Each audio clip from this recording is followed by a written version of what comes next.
Jésus est le chef et le consommateur de la foi. Donc si le musulman dit je crois, c'est d'accord avec moi que la croyance qu'il a, c'est pas en Jésus. Du coup, il ne peut pas avoir la foi. Je parle de la foi de Dieu. Faisons attention, je parle de la foi de Dieu. Du coup, il ne peut pas avoir cette foi-là parce que sa croyance, c'est en Dieu, pas en Jésus. Mais celui qui donne la foi, c'est Jésus. Donc, tu es obligé, si tu veux la foi, de croire en Jésus. La foi de Dieu qui déplace les montagnes. Amen. C'est de cette foi qu'il est question. Le bouddhiste croit. Il croit en Bouddha. Mais Bouddha ne donne pas la foi. Qui donne la foi? C'est Jésus, le chef et le consommateur de la foi. Donc la foi est différente de la croyance. La foi inclut la croyance, mais la croyance n'inclut pas la foi. Mais nous, en tant que chrétiens, nous parlons de la foi de Dieu. Cette foi que Dieu nous donne de pouvoir manifester sa puissance en déplaçant les montagnes, en déclarant la parole et elle s'accomplit. Amen. Et aujourd'hui, on va voir le deuxième point, le faire. Parce que quand je sais qui je suis, je sais ce que je suis capable de faire. Vous voyez, Dieu, quand il se présente à un homme, il ne commence pas par dire hier j'ai fait ça, j'ai fait ça, j'ai fait ça. Non, il dit d'abord je suis le Dieu tout-puissant. Donc il te dit je suis le Dieu tout-puissant. Le fait qu'il te dise je suis le Dieu tout-puissant, tout suffisant, ça veut dire que il n'y a rien que tu vas me dire ou demander qui ne soit pas possible. Il commence d'abord par t'imprégner de son identité. Quand l'ange vient voir Gédéon, il dit à Gédéon, vaillant héros. Mais quand tu regardes Gédéon dit, moi, vaillant héros. Mais l'ange ne commence pas pour dire Gédéon. Il dit non, il dit vaillant héros. Parce qu'il veut que tu retrouves l'identité que Dieu t'a donnée, que Dieu t'a assignée. Et de cette identité va découler toutes les grâces, toutes les bontés, toute la force de Dieu. Amen. Donc, le faire.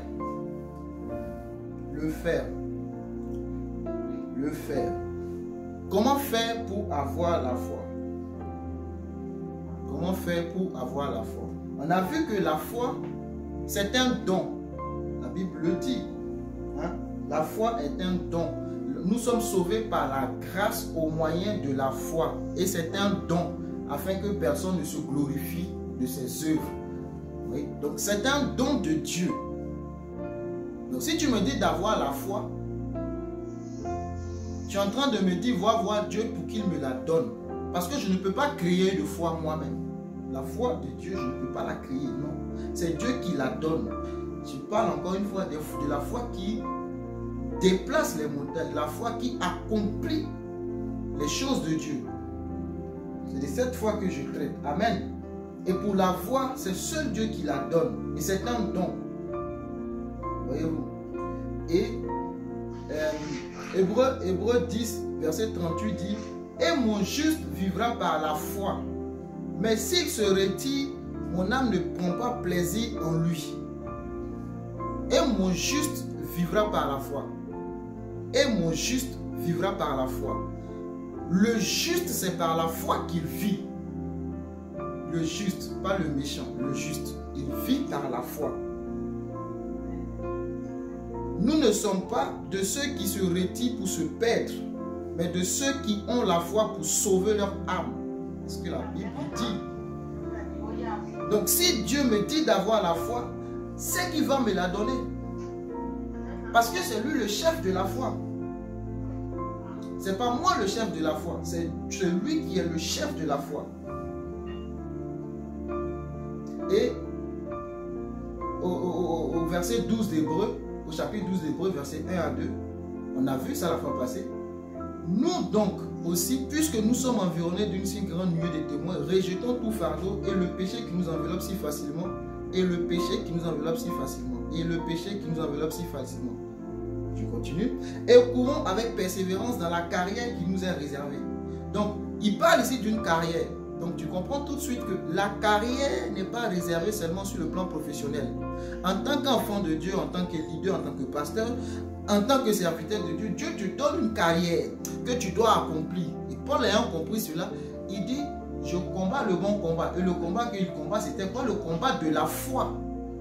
Il dit, je cours. C'est-à-dire, je suis dans mon couloir et je cours pour pouvoir atteindre le but. Donc, je suis en train d'accomplir ma carrière. Mais comment est-ce qu'on arrive à accomplir sa carrière? La suite du verset, au verset 2, il dit, ayant les yeux fixés sur Jésus. C'est très important. Dans la course, dans la carrière, dans l'accomplissement de sa destinée prophétique et sur la terre des hommes, nous avons besoin d'avoir constamment les yeux fixés sur Jésus. Si nous détournons nos yeux de Jésus, nous ne pourrons pas accomplir. Parce qu'à chaque niveau de notre marche, il faut la foi. Mais la foi vient de Jésus-Christ. Donc si je me détourne, si j'enlève mes regards de Jésus, automatiquement je vais perdre la foi.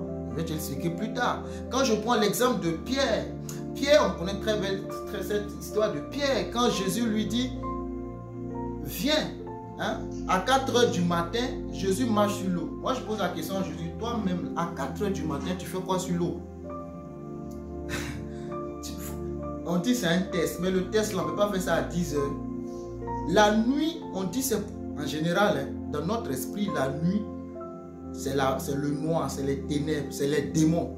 Et à 4 h du matin, on est dans une barque et quelqu'un marche sur l'eau. On n'a jamais vu quelqu'un marcher sur l'eau. De vous à moi, j'ai dit Seigneur, moi j'ai raison avec Pierre. Quand il dit c'est un fantôme. Tu es un fantôme? Mais moi je n'ai jamais vu de quelqu'un marcher sur l'eau. Mais toi tu peux nous faire le test matin à 10 h. Mais tu fais ça la nuit, là où tout le monde a peur. Parce que la nuit, on dit c'est les démons qui se manifestent. À 4 h du matin, il marche sur l'eau. Il dit c'est un fantôme. Il dit, oh. Maintenant, Pierre dit, si c'est toi, j'aime Pierre, c'est quelqu'un de pratique, il pose les bonnes questions. Hein? Il veut savoir les choses. Il faut que tu aies l'esprit de Pierre. Quand tu ne comprends pas, pose la question à Dieu. Il se trompe. Il dit des choses souvent qui ne sont pas correctes, mais au moins s'il essaie. Reste pas, sors de ta zone de confort, reste pas. Voilà, il y avait Jean, mais Jean ne pose pas de questions. Je ne vois pas Jean poser des questions. C'est toujours Pierre qui prend la parole. Tu es le Fils de Dieu, tu es ceci. Et tellement que le gars, il bouge, finalement Jésus a dit quoi? Tu es Pierre, et c'est sur toi que je bâtirai mon église. Voyez-vous, Dieu aime les gens qui bougent, des gens qui posent les bonnes questions. Les gens qui sortent de leur zone de confort, qui prennent les décisions. Ce n'est pas des gens qui attendent seulement que ce soit le pasteur qui fasse ou que ce soit... Non. Non. Dieu aime ces gens de personnes. Et il dit à Pierre, viens. Voilà.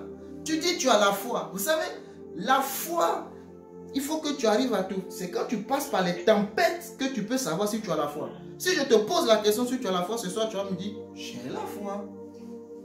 N'est-ce pas? Tu vas me répondre que j'ai la foi. Mais quand tu vas passer par les épreuves, tu vas passer par les tempêtes, tu sauras si tu as réellement la foi. Sinon, quand la vie est tranquille, bon, la foi, on l'a. Amen. Amen. Donc, Pierre avance. Il dit, si c'est toi, viens. Et c'est le point suivant. Le fait, viens. Donc là, il y a une action à démontrer. Il doit démontrer qu'il a foi en Dieu. Il dit, viens. Et la définition de la foi, c'est qu'il y a une démonstration dedans. Il y a une démonstration dans la foi. Tu ne restes pas dans ton salon pour dire j'ai la foi, j'ai la foi. Et tu as la foi, il faut sortir. Covid en train de tuer les gens, dire sors. Vas-y, va dans les hôpitaux, ils sont couchés. Mais j'ai la foi, hein, Seigneur. J'ai la foi. Mais sors. On a vu vendredi que l'évangélisation, ce n'est pas rester à la maison, il faut sortir. Ils sont dehors. Il faut sortir. Mais j'ai la foi. Donc, Pierre, sors de ta barque si tu as la foi. Parce que la barque te protège. Mais il faut sortir. Il y a entre toi et moi, Pierre, il y a l'eau. Sors si tu as la foi. Et Pierre s'élève. Pierre, j'aime Pierre. Il sort. Et il commence à marcher. Ce point que je suis en train de traiter, c'est Dieu n'exauce pas ta parole. Dieu exauce lui sa parole. Ce n'est pas ta parole que Dieu exauce. Non. Mais c'est lui sa parole qui l'exauce. Je me dis, mais je prie et je demande des choses à Dieu, il l'exauce. T'inquiète pas, on va comprendre. Dieu n'exauce pas ta parole, non. C'est lui sa parole qui l'exauce. Il dit à Pierre, viens. humainement parlant, personne ne marche sur l'eau. Non, non, personne. Personne ne marche sur l'eau. Donc quand il dit viens, cette parole qui libère, viens, cette parole amène à existence ce qui n'existe pas. Regarde, regarde ce qui va se passer. Il dit viens, c'est l'eau, mais il dit viens. Pierre sait que s'il pose le pied, tu vas t'enfoncer parce que c'est l'eau, tu vas couler. Mais quand Jésus dit viens, le fait que Jésus dit viens, Jésus a transformé la distance entre lui et Pierre en une terre sèche qui permet à Pierre de marcher. Donc en fait, Pierre n'est pas en train de marcher sur l'eau, il est en train de marcher sur la parole de Dieu. Quand tu poses le premier pas, c'est sur une terre ferme. Mais tes yeux charnels ne peuvent pas voir ça. Il faut être spirituel pour le comprendre. Pierre marche sur l'eau. Tu diras, mais Pierre marche sur la parole. Si c'était sur l'eau que Pierre marchait, de son premier pas jusqu'à ce qu'il coule, si c'était sur l'eau qu'il marche, est-ce que l'eau est finie en bas de lui? Non. Mais pourquoi Pierre coule? Puisqu'il a pu faire 2-3 pas avant de couler. Et Jésus n'était pas loin, puisque Jésus le rattrape. Mais vous savez, il était au bout, il était presque arrivé, et presque à la fin du test. Et j'ouvre une parenthèse, c'est toujours presque à la fin, presque au bout du tunnel, là où tu vois cette petite lumière qui s'élève, là où tu vois qu'il y a une certaine espérance, que quelque chose va se passer. C'est là souvent que, sans t'attendre, subitement, les choses deviennent de plus en plus difficiles, compliquées. C'est comme quand tu suis les films, tu vas voir le prisonnier. Hein? Il est en prison pendant 5 ans, il reste 1 semaine. Mais c'est ça, en ce moment-là qu'il va trouver les moyens de trouver, de se trouver, comment on appelle ça, des voies, des issues pour s'évader. Et on le rattrape, on le remet, on ajoute encore 5 ans. Pierre était presque au bout de son test. Presque au bout de son test. Mais la Bible dit quoi? Il va douter. Il va se rendre compte que je suis un homme, qu'un homme ne marche pas sur l'eau. Donc automatiquement, il quitte la parole. Et il revient à la réalité et il voit l'eau. Donc il coule. Il a échoué au test.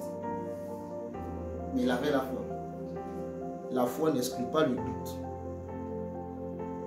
Mais la foi brave le doute. La foi voit au-delà du doute. La foi dépasse le doute. Le doute va venir. Le doute va venir. Sur le chemin de ta foi, le doute va venir. Est-ce que c'est vraiment ça? Est-ce que? Non, c'est normal. Le doute te rappelle ton humanité. C'est ça en fait. Le doute te rappelle ton humanité, que tu es humain. En fait, tu es faite de chair. Tu es faible. Mais c'est dans ta faiblesse que ma puissance se manifeste. Tu vois? Le doute, c'est ce que ça va te provoquer. Mais ça ne veut pas dire que tu n'as pas la foi. Il dit Abraham ne douta pas par incrédulité. Dans Romains 4, Abraham ne douta pas par incrédulité. Donc quelque part, il y a eu le doute. C'est parce qu'il y a eu le doute qu'il y a eu Ismaël. Et Jésus va venir, et Dieu va venir lui dire en Genèse 17, si je ne me trompe pas, je suis le Dieu tout-puissant. Pourquoi? Tu as oublié que je suis capable de tout. Tu t'es arrangé avec ta servante pour avoir un fils. Tu as oublié que je suis capable de tout. C'est ça le doute. Le doute te fait emprunter les chemins qui sont contraires à ceux de Dieu.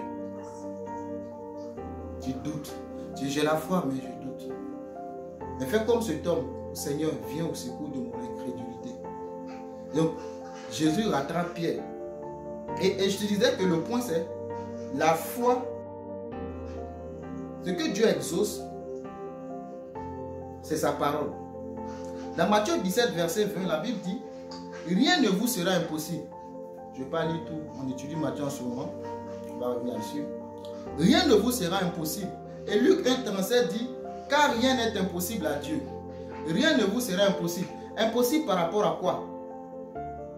Par rapport à la foi. Si tu as la foi, rien n'est impossible. Et Luc dit que rien n'est impossible à Dieu. Donc si tu essaies de juxtaposer les deux versets, tu comprendras que la foi égale à Dieu. La foi, c'est la présence de Dieu. La foi, c'est l'action de Dieu. Et Jésus l'a dit, vous ne pouvez rien faire sans moi. Donc quand tu me dis, aie la foi, je ne peux pas. Celui qui donne la foi, c'est Jésus. Je suis le cep. Vous êtes les sermons dans Jean 15. Celui qui demeure en moi et en qui je demeure porte beaucoup de fruits. Et vous savez que la foi produit des œuvres, c'est-à-dire des fruits. Donc la foi t'amène à produire des fruits. Donc, mais pour produire ces fruits, encore une fois, il dit, il faut demeurer en moi. Donc la foi égale à Dieu. Si tu ne demeures pas en Dieu, tu ne peux pas avoir la foi de Dieu pour produire les fruits que tu attends.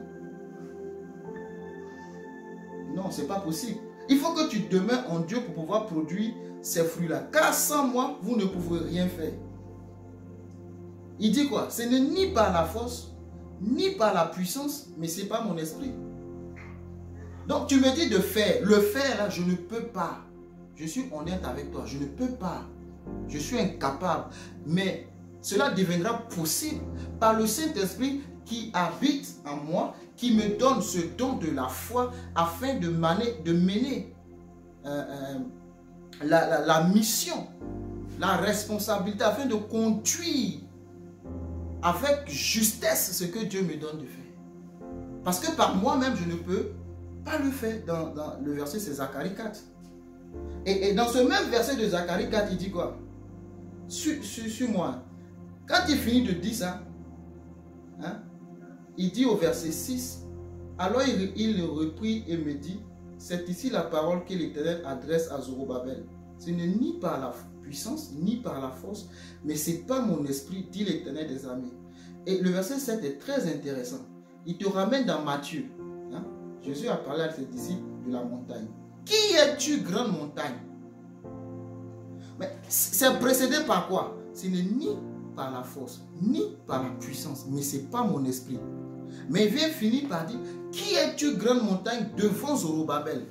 C'est parce que Jésus a dit à ses disciples, si vous avez la foi, vous pouvez dire à cette montagne que Zorobabel a vue, cette même montagne, déplace-toi, jette-toi dans la mer. Donc, le Saint-Esprit égale à la foi égale à Dieu. Parce que si le Saint-Esprit n'est pas là, tu ne peux pas parler de foi de Dieu. C'est parce que le Saint-Esprit est là que tu parles de foi de Dieu. Que tu manifestes la puissance de Dieu. Donc cette montagne, quand tu vas lui dire, oh toi de là, jette-toi de ici, elle ne va pas le faire parce que tu l'as dit. Elle le fera parce que la foi de Dieu habite en toi. Et c'est ce que la montagne regarde pour obéir. Si c'était si facile, on aurait vidé les hôpitaux, les prisons, on aurait vidé... si c'était si facile, l'histoire de la foi, si vous êtes d'accord avec moi, on aurait converti le monde entier. Si c'était si facile que ça. Hein? Toutes tes solutions seraient résolues. Tous tes problèmes, tes maux que tu traînes, seraient résolus d'un seul coup. Si c'était si facile que ça. Disons-nous la vérité. Hein? Si c'était si facile que ça, pourquoi la liste de janvier 2019 est encore dans ton cahier de 2021? Pourquoi? Pourquoi la liste que tu as faite en 2018, tu l'as encore en 2021? Pourquoi? Si c'était si facile que ça. Parce que Dieu, c'est une chose très importante pour lui. La foi de Dieu, il ne la donne pas comme ça. Dieu sait très bien que s'il s'amuse à te donner la foi dont lui il parle. Demandez aux enfants que Élisée c'est un grand prophète de Dieu. On l'a traité de chauve, il a tué des gens. On te traite de chauve, il a fait venir des ours pour bouffer les gens parce qu'on l'a traité de chauve. Quand tu es un homme de Dieu, fais attention à ta parole. Est-ce que tu as besoin de tuer des gens? Non. Mais on l'a traité de chauve. Oui, c'est un serviteur, fais attention. C'est pour ça qu'il ne faut pas. Les serviteurs de Dieu, il faut les respecter. Il ne faut pas t'attirer des problèmes. Parce que s'il ouvre la bouche, un ou moins de deux, s'il ouvre la bouche, c'est très dangereux. Donc Dieu sait ça. Il sait qu'il faut donner ça à des personnes qui se maîtrisent. Il ne faut pas s'amuser avec ça. Il ne s'amuse pas avec ça. Donc Dieu exauce sa parole. Je vais te lire des versets que tu comprennes. Dieu veille sur sa parole pour l'accomplir et non sur ta parole. Dans Jérémie chapitre 1 verset 12, Jérémie chapitre 1 verset 12, et l'Éternel me dit, c'est quand Dieu a appelé Jérémie tout jeune. Donc c'est Dieu te forme, hein, donc il veut voir comment Jérémie réagit, il veut élargir la vision de Jérémie. Donc il commence à échanger avec Jérémie. Jérémie, que vois-tu? Dieu aime bien ça. Hein? Donc il faut rêver, il faut voir grand. Que vois-tu? Hein? Que vois-tu? Dieu toujours va te poser la question, que vois-tu? Si toi tu vois que la petite chose, mais bon, c'est ça, je t'accorde. Que vois-tu? J'aime ce passage quand il dit Abraham, sors et regarde. Si tu peux compter les étoiles, Dieu ne met jamais de limite à son niveau, jamais. Il te laisse large le vase pour que toi-même tu remplisses ce que tu veux avec. Il dit Abraham, tu peux compter les étoiles? Vas-y, compte. Si tu as trouvé 20, bon, tes enfants, ça sera 20. Ta postérité, c'est 20. Tu as trouvé 100, bon, c'est 100, je te donne. Abraham sait qu'il ne peut pas compter les étoiles. Et Dieu, pour encore le confondre, il dit, va compter le sable au bord de la mer. Eh, Seigneur.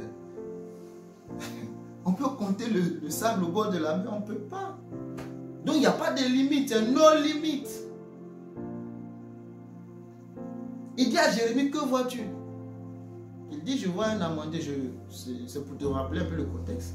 Et au verset 12, il dit, tu as bien vu. Je prie que tu vois bien.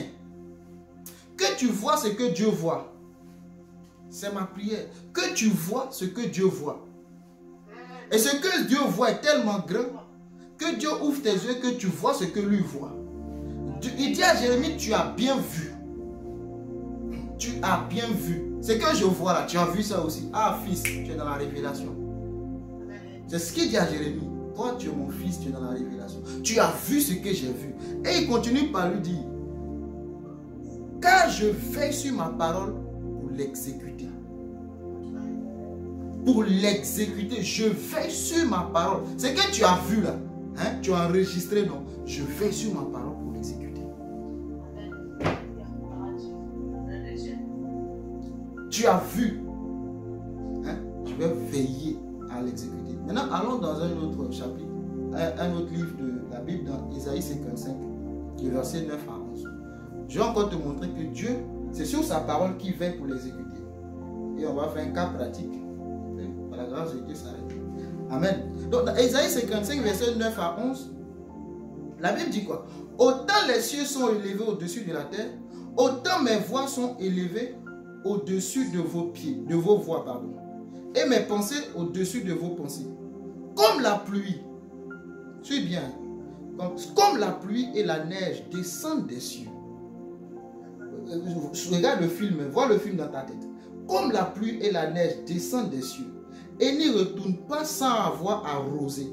Numéro 1, féconder la terre. Numéro 2, et fait germer les plantes. Numéro 3, sans avoir donné de la sémence au semeur. Numéro 4, et du pain à celui qui mange. Numéro 5, ainsi en est de ma parole qui sort de ma bouche. Elle ne retourne point à moi sans effet, sans avoir fait quoi? Exécuter ma volonté et accomplir mes desseins. Alléluia. Amen. Dieu veille sur sa parole pour l'exécuter. C'est le faire. Dieu veille sur sa parole. Maintenant, revenons au verset. Allons-y doucement, revenons au verset. Il dit, sans avoir arrosé, sans avoir fécondé la terre et fait germer les plantes, sans avoir donné de la sémence. Mais je me disais que la sémence, c'est nous qui l'apportons. Tu es d'accord avec moi ou pas? C'est nous qui apportons la sémence. On dit, il ne faut pas bouffer ta sémence. Oui, il ne faut pas bouffer ta sémence. Accepte de souffrir dans la saison de sémence. Parce que si tu bouffes ta sémence, à la récolte, tu vas pleurer. Quand tu vas accepter de s'aimer ta sémence, hein, quand tu mets un grain de maïs en terre, à la récolte, tu prends des épis de maïs, pas un grain de maïs. Mais pendant que tu es en train de labourer et de s'aimer, tu vas pleurer, tu vas transpirer. Ça sera difficile. Mais le moment viendra où tu vas récolter. Pourquoi? Parce que la pluie que l'Éternel a ordonnée. Vous voyez, c'est quelle pluie qui arrive, qui qui tombe sur ta terre et qui te donne la sémence. Normalement, la pluie vient pour arroser ce que tu as sémé et non t'apporter la sémence. Quand il pleut, c'est pour arroser ce qui est déjà en terre. Aucune pluie n'est descendue avec une sémence. Dites-moi, quelle pluie? Mais voyez-vous la pluie de Dieu? Mais ça, c'est pour la foi. La pluie de Dieu vient t'apporter la sémence. Tu n'as pas la sémence. Dieu dit, c'est pas grave mon fils. Moi, je vais t'apporter la sémence. Mais sois courageux, va s'aimer ce que je te donne. Parce que cette parole que j'ai libérée, elle va pousser. Des plantes vont sortir. Tu n'auras pas que des grains, mais tu auras des épis. Tu seras rempli. Ta cruche sera débordée.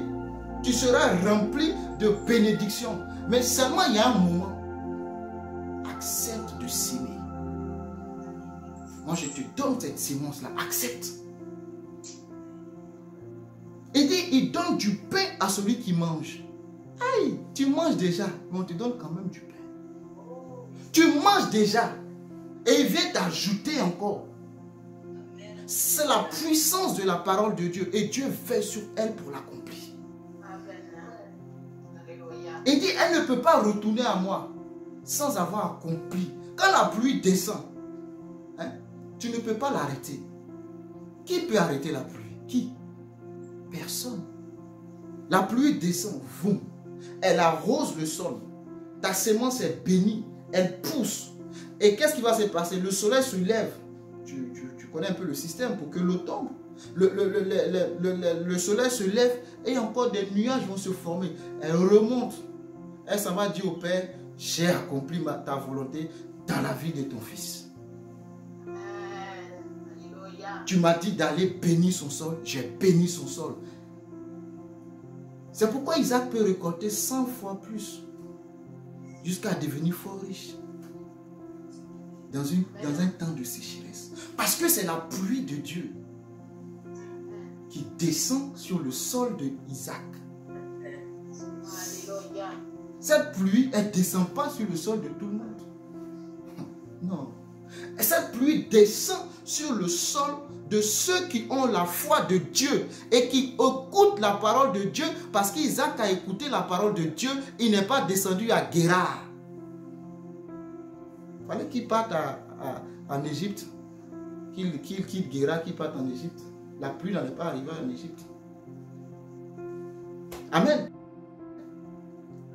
C'est de cette pluie qu'il est question. Donc Dieu veille sur sa parole pour l'accomplir.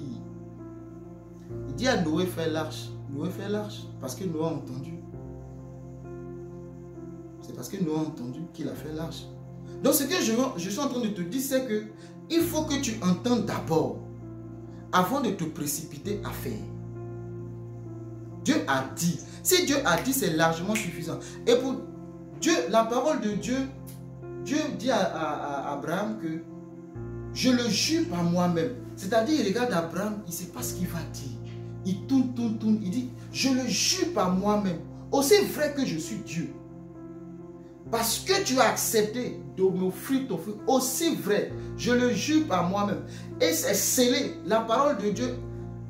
Aussi longtemps que je suis Dieu, ta postérité, c'est extraordinaire. En fait, quand Abraham entend cette parole, tu peux aller dormir. Quoi qu'il arrive, quand tu as entendu ça, la parole de Dieu va s'accomplir. Et pourquoi? Parce que Dieu restera toujours Dieu. Chez Dieu, il n'y a pas coup d'État. On n'est pas en Afrique. Chez Dieu, il n'y a pas coup d'État. Demande à Satan. Qu'est-ce qu'il en fait de ceux qui se rebellent? Va lui demander. Il n'a pas dit Satan, bon, tu es l'ange de lumière, c'est toi qui gères bien la louange et l'adoration. Bon, finalement, je vais accepter de négocier avec toi le portefeuille de l'intérieur, le portefeuille des finances, je te le donne. Non. Dégage, c'est la terre. Allez. Donc, Abraham sait que Dieu, aussi longtemps que lui vit, la parole de Dieu va s'accomplir. Mais il n'avait pas compris ainsi. Avant, en Genèse 15-16, il allait avoir Ismaël. Il sait là, waouh, je marche avec le Tout-Puissant. Je peux taper la poitrine parce que celui qui est à côté de moi, waouh. Amen. Donc Dieu a effectivement veillé sur sa parole et il a exécuté ce qu'il a dit à Abraham. La foi de Dieu, la foi de Dieu, la foi de Dieu, elle n'échoue jamais.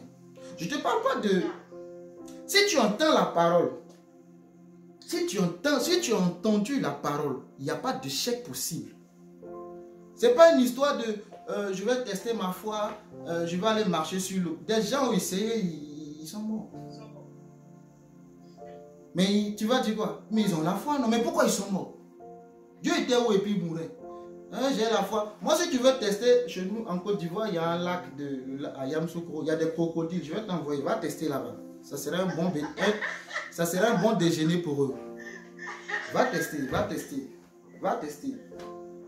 Parce que la foi, c'est dans les circonstances où tu sais que là, c'est chaud. Il n'y a pas... Comment est défini le miracle? Le miracle est défini par l'absence, par l'incapacité, l'absence humaine plutôt, l'incapacité humaine à pouvoir gérer une situation. C'est là qu'il y a le miracle qui se produit. La Bible dit que ta main, elle est courte et à un moment donné, elle va s'arrêter. Pour que tu puisses atteindre l'objectif, il faut ma main. Donc la main de Dieu, elle commence là où ta main s'arrête.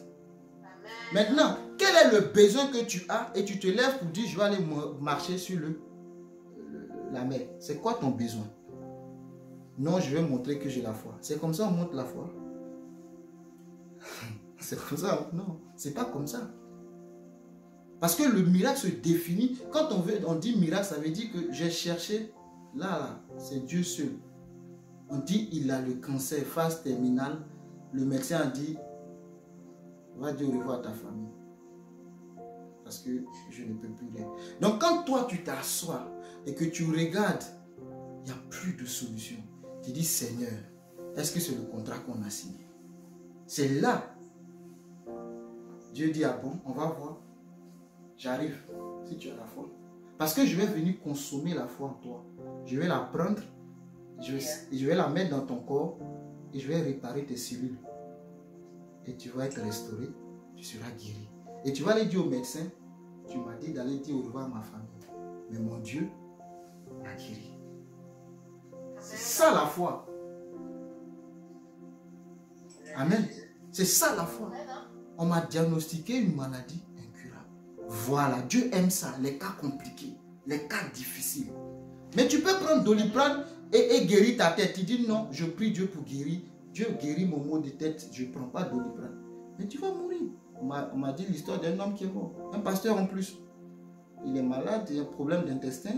D'abord, il refuse d'aller à l'hôpital. On lui dit va à l'hôpital. Il accepte, on lui prescrit les médicaments. Il refuse. Dieu va me guérir. Mais il y a la solution qui est là. Prends le médicament, tu vas guérir. Il dit non. Il est mort 3 jours après. Il est dans la tombe. Dieu n'était-il pas assis? Dieu a donné la sagesse humaine aux hommes. La sagesse, ta tête doit travailler. La foi ne veut pas dire que tu deviens bête. C'est vrai. Non. Faut pas croire que la foi c'est ça. Tu as la solution. Tu sais que si tu rentres en cuisine, tu peux te faire un plat pour manger. Tu dis, je suis là, je prie que la manne et la caille tombent du ciel, je vais manger. Mais reste là. Prie. Continue de prier. Continue de prier. Prie seulement. La manne et la caille vont tomber. Quand tu seras dans la tombe, ça va t'accompagner pour tes cérémonies de funérailles. Et on va distribuer ça à ceux qui viendront pleurer sur ta tombe. Sois sage. La sagesse, c'est Dieu qui la donne. S'il a permis qu'il y ait des gens sages pour développer certaines choses, aie la sagesse de les utiliser. Et arrête d'embêter Dieu pour un mal de tête. Quand on donne plein, il y a la France. Maintenant, quand tu es dans l'incapacité de trouver, là tu dis Seigneur, j'ai regardé à gauche, à droite, il n'y a pas de solution au secours. Dieu dit, ben, tu as raison, il n'y a pas de solution, j'arrive. Amen. Donc Dieu veille sur sa parole pour l'accomplir. Amen. Maintenant, peut-être que tu te poses cette question. Si Dieu veille sur sa parole pour l'accomplir, parce que dans ce groupe, on est des étudiants de la parole. C'est ça qui est intéressant. On creuse, on va en profondeur. Hein? Donc si Dieu si Dieu veille sur sa parole pour l'accomplir, pourquoi il ferme le ciel? Parce que Élie a parlé, le ciel s'est fermé. Peut-être tu as posé cette question-là. Élie dit en 1 roi, tu le trouves en 1 roi 17 comme aussi en 1 roi 8. En 1 roi 17, il dit, et Élie le Tishbite, d'entre les habitants de Galade, dit à Akab, l'Éternel, le Dieu d'Israël, devant qui je me tiens, est vivant. Qu'il n'y aura ces années ni rosée ni pluie, sinon à ma parole. On vient de voir Isaïe qui nous dit que la pluie va venir nous arroser. Toi, Élie, tu dis non, non, non. Moi, je ferme le ciel. Le ciel s'est fermé, n'est-ce pas? Vous êtes avec moi? Oui, oui. Le ciel s'est fermé. J'ai besoin de votre participation. Hein? Le ciel s'est fermé, n'est-ce pas? Le ciel s'est fermé. Pendant 3 ans et demi, il n'y a pas eu de pluie. Et tu te dis, mais le gars, il me dit, Dieu veille sur sa parole pour l'accomplir. Mais voici Élie qui a déclaré sa parole. Et c'est ça. Lis bien. Il dit, il n'y aura pas de pluie ni rosée, sinon à ma parole. La version parole d'Armée, la version parole de vie dit, Élie est un homme du village de Tishbé en Galade. Il dit au roi Akab, par le Seigneur vivant, par le Dieu d'Israël que je sais, je l'affirme, pendant plusieurs années, il n'y aura pas de rosée et pas de pluie, sauf si je le commande. Donc, sinon à ma parole, ça veut dire, le ciel va se fermer. Maintenant, si moi, Élie, je commande, si j'appelle la pluie va arriver. Maintenant, Élie a fermé le ciel. Dans 2 Chroniques, verset 6, chapitre 6, verset 26, quand Salomon faisait la prière, voyons ce que Salomon a dit. Je vous dis que Dieu veille sur sa parole pour l'accomplir. Élie connaît la parole, donc il se sert d'elle. Mais tu diras c'est la parole de Dieu. Mais en fait, c'est la parole d'Élie. Mais en fait, Élie s'est saisi de la parole de Dieu. Donc, au 2 Chroniques, chapitre 6, verset 26, Salomon fait cette prière, il dit, quand le ciel sera fermé et qu'il n'y aura point de pluie, qu'est-ce qui provoque ça? À cause de leur péché contre toi. S'ils prient dans ce lieu et rendent gloire à ton nom, et s'ils se détournent de leur péché parce que tu les auras châtiés. Vous voyez la prière de Salomon? Quand le ciel sera fermé. Donc, comment rendre ça? La parole que Salomon dit, la prière que Salomon dit, Élie connaît cette prière, connaît cette parole. Élie se sert de cette parole. Hein? Élie se sert de cette parole. Il connaît la parole de Dieu. Et Élie savait qu'on est dans un moment propice de la manifestation de cette parole. Je ne sais pas si quelqu'un me comprend. Le temps dans lequel on est, le péché, pourquoi? Au temps d'Akab, on connaît comment il s'appelle la dame de feu, Jézabel, qui tuait les prophètes de Dieu, les prophètes de Baal. Le péché était arrivé à un tel niveau que Élie sait que là, c'est comme la pluie qui descend. Tu sais que la terre, là, elle est très fertile. Il est temps pour moi de mettre une sémence. Donc Élie sait que si je libère cette parole-là, elle est obligée de s'accomplir. Parce que la parole de Dieu est oui et amen.